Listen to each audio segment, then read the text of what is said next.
it Right. looks like Kenda down in Florida might be next up here. Yep. What are you thinking, man? This sounds like Yeah, a that'll work. haunted museum. Hey, Kenda. Hi, how you doing? Good, Doing good, good.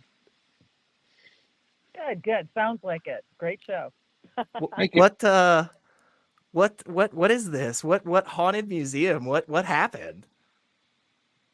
Okay, I'll just quick backstory. Yeah. I'm a skeptic myself. I was born very analytical. Was not born a medium. I have no abilities in that direction. I'm a communications tech. Hmm, So I record EVP and ITC, okay. instrumental transcommunication, electronic voice phenomena. I have members of my family that were born spirit sensitives. So I witnessed a lot of stuff as I was growing up, but totally analytical, totally skeptical. And I started communicating to prove one way or the other for myself and, sort of to vindicate my relatives who were always getting bagged on by other people because, this stuff doesn't exist, blah, blah, blah. So I started recording using digital recorders. Sometimes I do ghost boxing, that kind of stuff. So I've been doing this for a long time. And I worked in it's called May Stringer House, and it's the Hernando County Museum in Brooksville, Florida, for a Okay. year and a half. Okay. And I recorded a lot of really great material there. Hmm. It's well known to be a haunted venue. Kindred Spirits did one of their episodes there, and they got a lot of stuff. But so that's my forte, and that's kind of my background. Give you a What little heads up. what's Okay. When I was working there, okay, what? Anything? Oh, no, yeah, go ahead. I was just gonna No? say what's like one cool experience or something you could tell us about. We could kinda Oh dig my! Well, into. I've been doing this for almost 20 years, and I have a ton of experiences. So, Yeah. at the museum, the cool thing about it, there's an elderly male energy there. First of all, I walked in. I had heard about May Stringer. There is a ton of stuff online about May Stringer, and so I'd heard about it, and I walked in just Thursday afternoon, took the tour. There was nobody else there but me and a couple of the docents. The curator was there. So I went and I took the tour. I told them what I do, that I record. And the curator was very excited.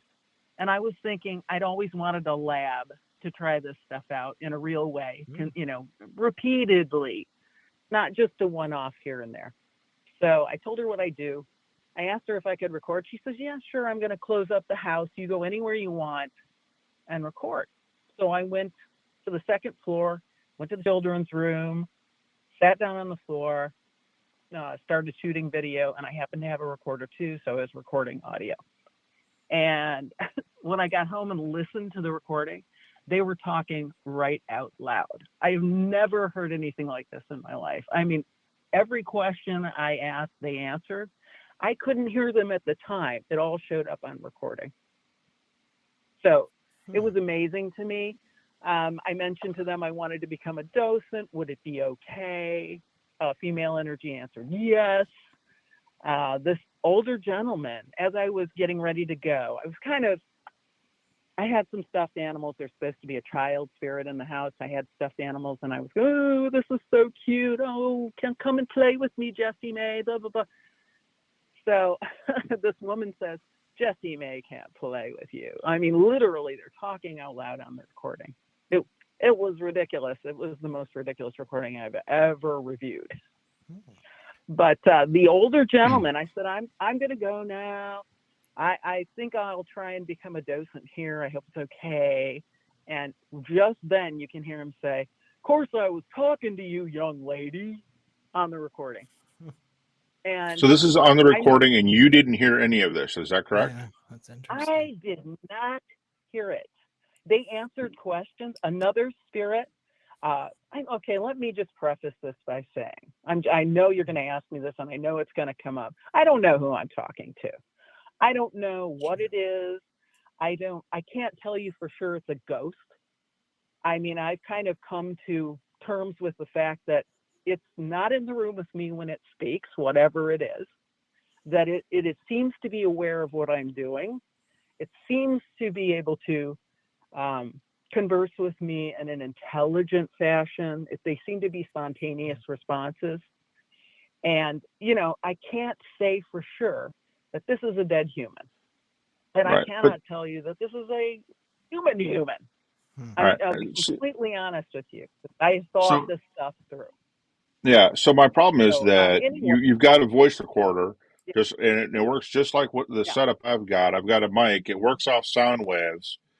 How is a mic able to pick up something that you're not able to hear? What kind of mic are you using? I wasn't using anything special, but okay. How can I don't know exactly how they managed to put this stuff on the medium. I don't know how that works. I don't know how they get it into the recorder. I do know in some cases, I've been doing this so long now, I couldn't hear them or see them when I was growing up. Now that I've been doing this so long, for so many years, I've been investigating for 40 years. I've been recording for almost 20. And so now when I record, sometimes I can hear them talking, but it's very, very, very quiet. And those kind of things, you raise the volume and you can hear them. So you can hear them in the room with you. Sometimes you hear nothing. And then you listen to this on a sound program and boom, they're talking. And it's intelligible. This is not like ghost shows. This is not like on Ghost Adventures. Are these so what are you recording onto? What are you recording onto? Yeah. Are you recording onto tape? I have an Olympus recorder. I have an Olympus digital recorder that I use. I also, sometimes I'll back it up with video and it'll show up on one or the other, or sometimes both. But it's not like you hear on the ghost shows. It's not like weird little bit or some, silly little like corrupt sounding thing. Sure. It's full sentences, full thought. This older gentleman has talked to me several times at May Stringer. Once I was sitting in the children's room. The second time was outside on the ground. Again, he said, "Young lady, you're going to stay all day?" And then I was on the third floor, which is the attic area. Right. And he yelled at me that time. So I picked all of those up on different areas. Right. But he always called me young lady. And I found it interesting. So you call yourself a communications tech. What kind of training do you need? Because like the guy who set up my mic and stuff for me and got it all dialed in and got my voice sounding as good as it does, calls himself a sound guy, not a communications tech. So what kind of training goes into being a communications tech? Nothing. Basically, okay, I can tell you how it all started. One of the relatives that I was talking about, I have relatives in my family that are spirit sensitive. They were born with mediumistic abilities, but they're not mediums. They're not commercial mediums. And one of them one day was driving down the road, was compelled to pull over, and was told by spirit that Kenda needs to start recording. Kenda is going to find a way to present what we say on recording. You need to tell her this. Well, I didn't believe any of them. I was like, okay, right. So you were supposed to find a way, and we're going to do this. Yeah. So I know that is some my experience as a sound person. I have no experience. My kids would tell you I'm winging it. So how do you so you're winging it? You're not using any special equipment. How are you eliminating variables as you do this? What variables are you eliminating, and how are you eliminating them? Okay, number one, the number one thing is we don't know anything about any of the variables. We don't know anything about any variables involved in a good session or something when no one talks at all. We don't know what the criteria is or what might be different. I do know sometimes I turn the recorder on and there's nothing much. And sometimes I turn it on and it's amazing. They sing on recording. I had, all kinds of. So what are you doing to find these variables and to find what are you doing to find these variables and to figure out what's going on? What are you doing to do that? you're talking about something that is totally mysterious. I mean, the stuff that you guys are talking about, you know it. It's just in the realm of the mysterious. We don't know anything about any of this. How would I don't even know how I would establish any variables. So here we go. I can give you some stuff here real quick, right? And I'm just an analytical guy. I'm just a software engineer. And honestly, I make sure I hang would on, use Kenda. Can you hang on for us just a second? We don't want to talk over each other. Let Jim go for a minute, and then we'll throw it right back to you. I can give you a couple of things you can do, right? You can get sensitive microphones. You can test the microphones to see what they can and cannot pick up, so you know what the audio ranges are to verify the mics are in fact as good as they say they are. You can put it through a stress analyzer. You can put it through analyzers. You can put it. I mean, you can use multiple microphones, all going to different inputs. I mean, there's so many things that you can do that a basic analytical mind, like you claim you have, and I'm sitting here going, you haven't done anything except, oh look, sometimes I hear voices on this audio and I have no explanation, and you've done nothing to come up with an explanation, and that kind of baffles me, right? I mean, it's digital, so it's unlikely that there was something else recorded there. But you know, what is it in fact picking up? And that's something you've got to figure out. I mean, you could put two microphones in the room if they're directional and figure out where in the room a voice is coming from. There's just so many things you can do. And it sounds to me like you're just going in with an off-the-shelf, digital voice recorder and hitting play. And that's not science.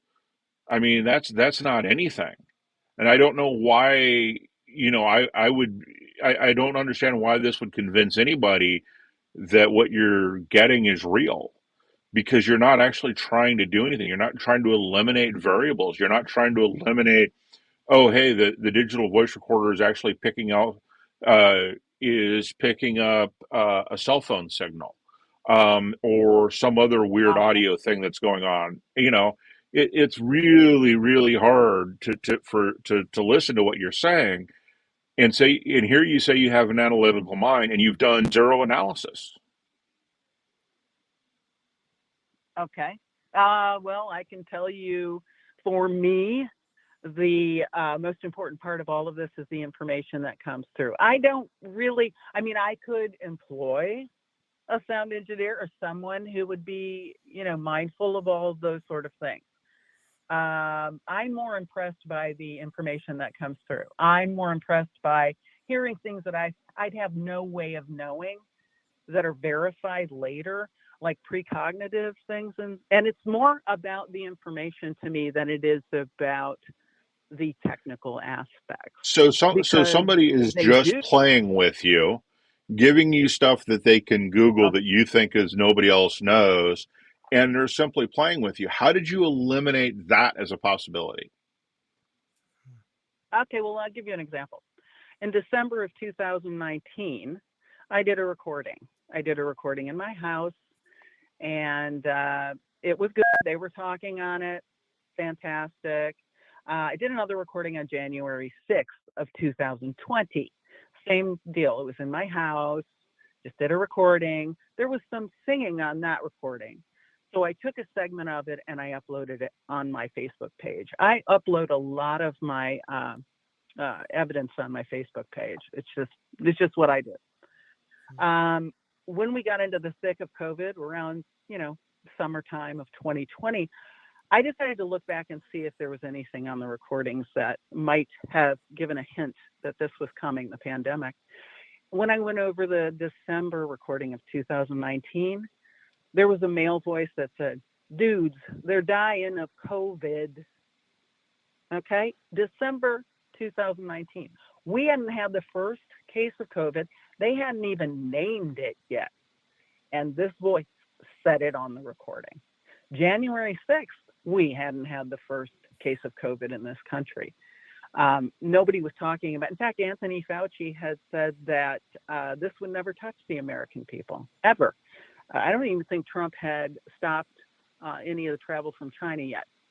On that recording, it says April, May, people need to be off the street and out of the bar rooms. 80,000 dead individuals. That's the message. I inadvertently put that message on my Facebook page. So I have it time and date coded. Yeah. That's the kind of information that makes me sit up and take notice. And I don't really care about the technical stuff because I just can't wrap my mind around it other than it's a precognitive message. Can I jump in for a second, Kenda? Can I just kind of, yeah, because there's a couple of different things for sure. One thing I want to say, well, two things actually. One, Philip Leitch, thank you for your super chat. We appreciate you. And Kenda, if you are willing to, there's a wonderful man behind the curtains. His name is Ethan. He is the great producer here for this wonderful show and a couple of others. And I know for a fact I'm giving him homework. Normally I give homework to the callers, but would you send him this information and stuff? I know we would just absolutely adore being able to listen to these recordings or see these videos or whatever. Especially if we could, walk through it together in a future show. One thing that I'm wondering, and I'm really interested on this because I see that oh, real quick, I see we have another super chat from I Got Cookies. Thank you as well. But it seems to me that you've been doing this for a while, right? This isn't something you just picked up last week, right? Yeah. Right. Before you started doing this, Kenda, did you already believe that there were ghosts or spirits or supernatural or anything? Did you already accept that as true? I didn't know. That was the whole thing. I had seen physical phenomena, but I was young. I didn't really know. I didn't know how it happened, and I didn't know, I had no concept of it. I wanted to prove it for myself. I wanted to say, okay, there's either something here or there isn't. There's something that we don't see that is communicating with my relatives primarily, or there isn't. So when I started the recording thing, the first time I recorded, I put up a list of questions on my kitchen cabinet, and I said I'm going to record at 4:30 a.m. and I'm going to give you I'll ask some questions, and if you can say something, if you can come through, try and do that. And if you do, great. If you don't, if I don't hear anything, I'll never do this again. And that was it. That was kind of my sort of ultimatum to nobody in particular. So I got up and did the session, and there was somebody talking. So that was my start.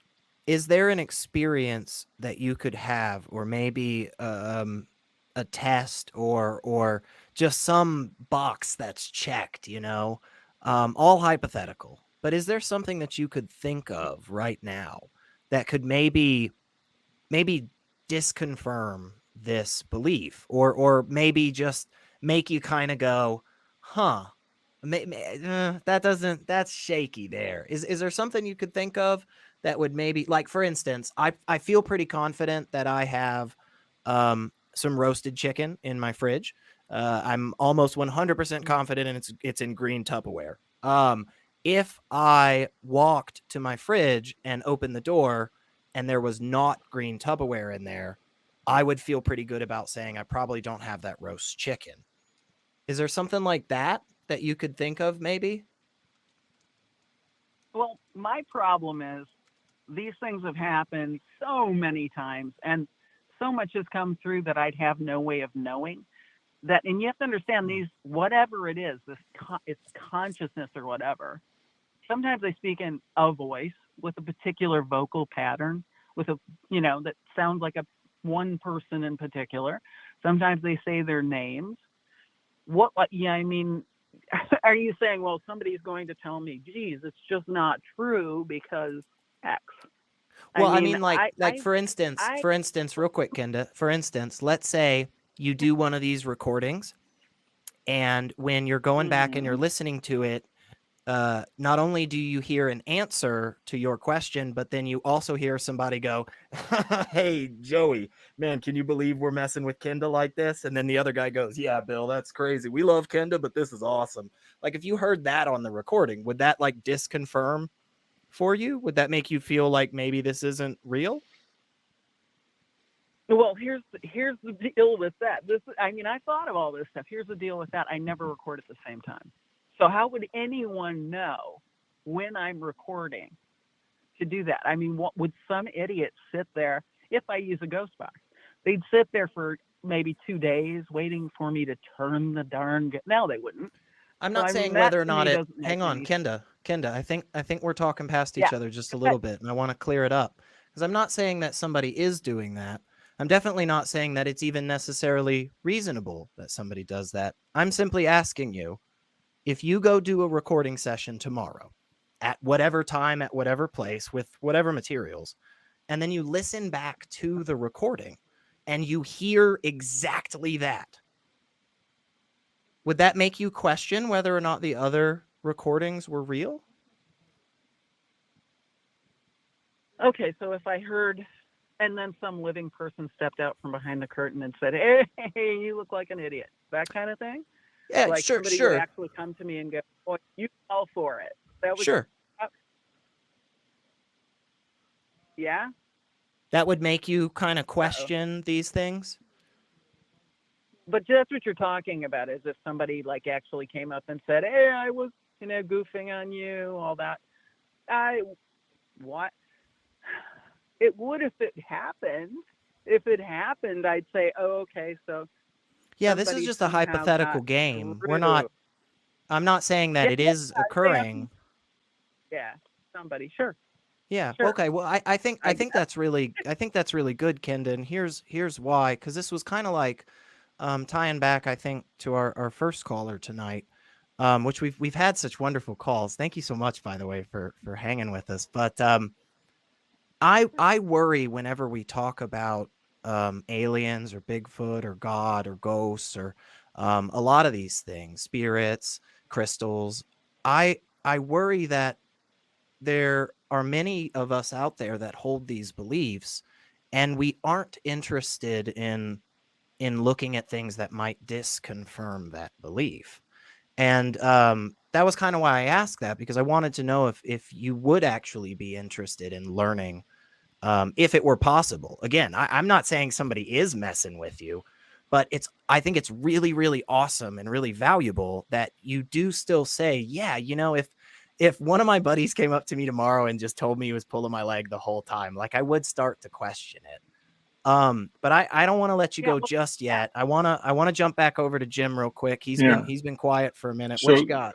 Well, on the topic of science and how we do science, science isn't necessarily interested in proving anything. For instance, we can prove that Santa Claus exists. There's a whole bunch of evidence that some guy named Santa Claus exists.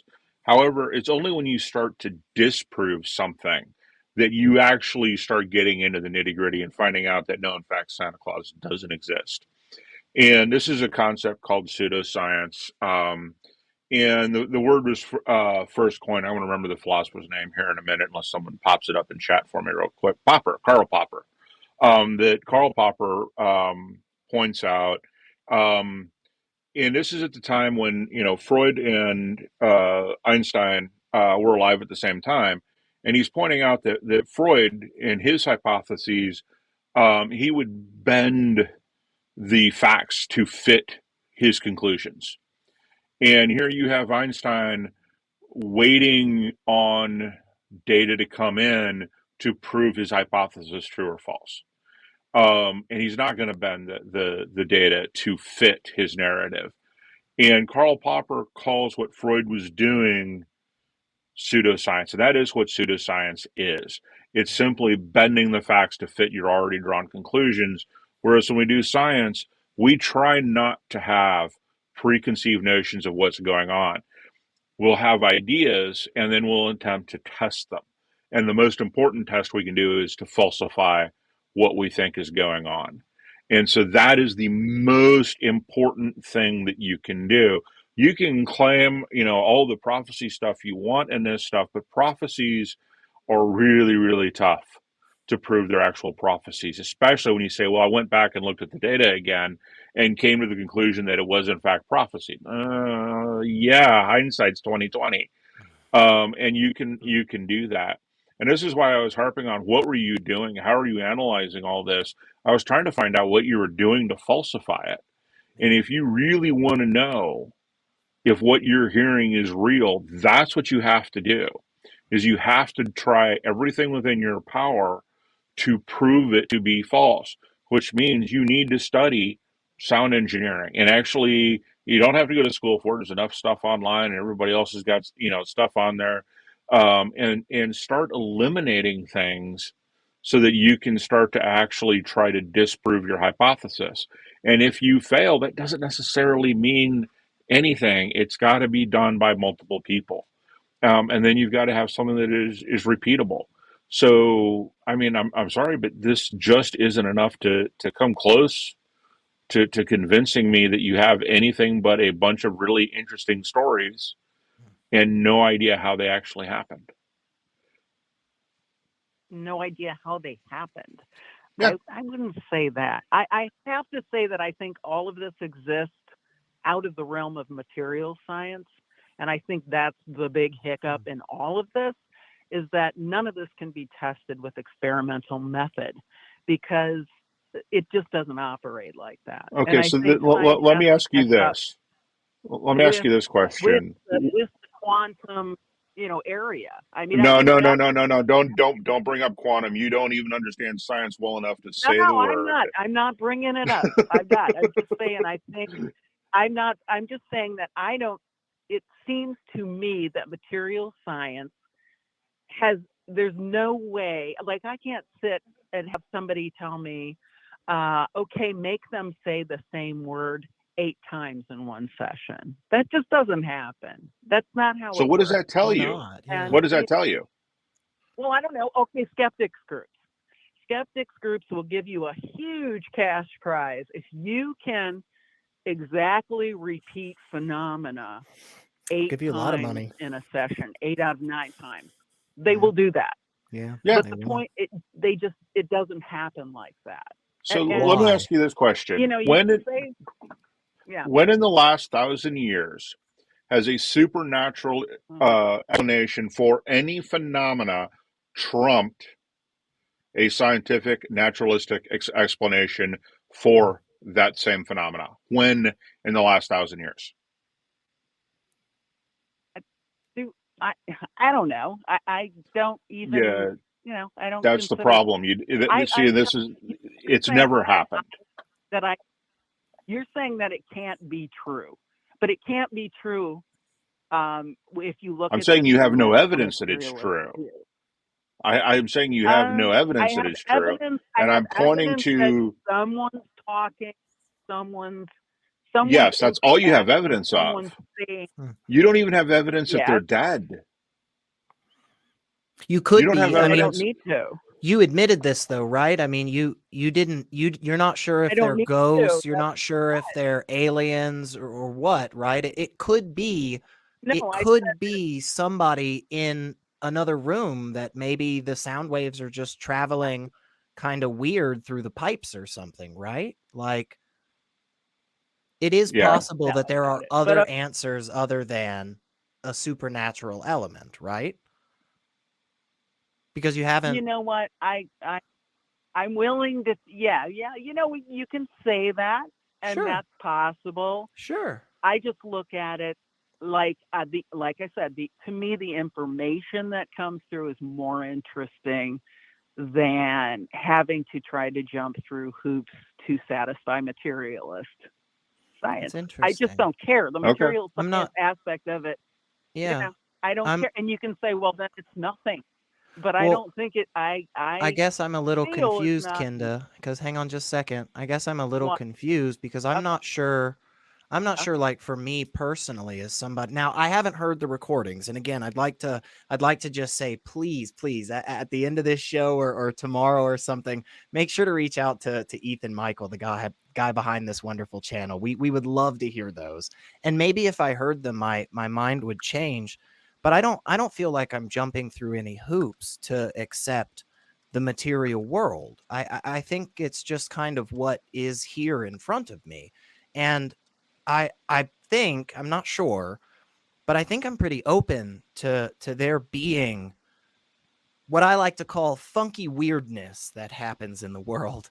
I guess for me, just like Jim, I think we need something more than kind of just these vague voices in the background. And I want to know why it's not repeatable. It seems to be when I drop this pen every time, I mean, it's repeatable. I could just do that 1,000 times over. And I wonder why in this case, or in cases like this, it doesn't work that way. All that being said, though, again, Kenda, I really just want to say once again, thank you for hanging out with us. We love having these discussions. This is why we get on and do this, you know. Mm-hmm. And if you would like to, again, please send some recordings. We will listen to them, and we can walk through them live on air if that's something that you would find fun. So I know we'd enjoy it. Yeah, definitely. Me, I just happen to think there's more to everything here than what our five senses tell us. That's all. Yeah. Well, that's all. We think that that's going to open up the door for some more conversations. That's where I think, and I think that's a great place to leave it. So yeah, sounds great. Awesome. Well, thanks for hanging out with us. Thanks a lot. Yeah, you too. Have a good one. Don't do anything we wouldn't do, or I mean, it's I don't know about you, Jim. I'm pretty open, so I'm out to all kinds of. Yeah, it does leave a lot. I'd like to find ghosts. I'd be so cool with that. I think it would be really, really awesome. But I think you brought up a really, really good point that a lot of us often forget, which is, you know, we can basically do anything to prove something. It's about disproving stuff. It's about really, really trying hard to say, when I drop this pen, will it fall? You know? And when it seems to fall every single time, I think that's some good evidence. And I think it's also some good evidence when if it didn't, right? Like if this just suspended right here, baby, like we'd have a lot to talk about, folks. Oh yeah. And we would have a lot to test and a lot of things to look at and questions to ask and new understandings of science to come out of it. And when she says, well, it's about the information, not about how it got there. Well, there's a reason why chain of evidence in court cases are so important, right? It's because if you don't know where the information came from, you don't know how true it is, you don't know how they came across it. If it is somebody just, you know, in multiple locations punking her, or maybe she's bringing an entourage of some kind, I don't know, that's just punking her, how does she know it's interesting information? No, you can't answer that question. You got to know where it's coming from in order to ask those questions. And when we look at history, and we can go, at no point in history has a supernatural explanation superseded a natural explanation for any phenomena. And it's the exact opposite over and over again. The likelihood of a supernatural explanation being the right explanation is vanishingly small, which is why we call it God of the gaps or supernatural of the gaps. Yeah, I agree.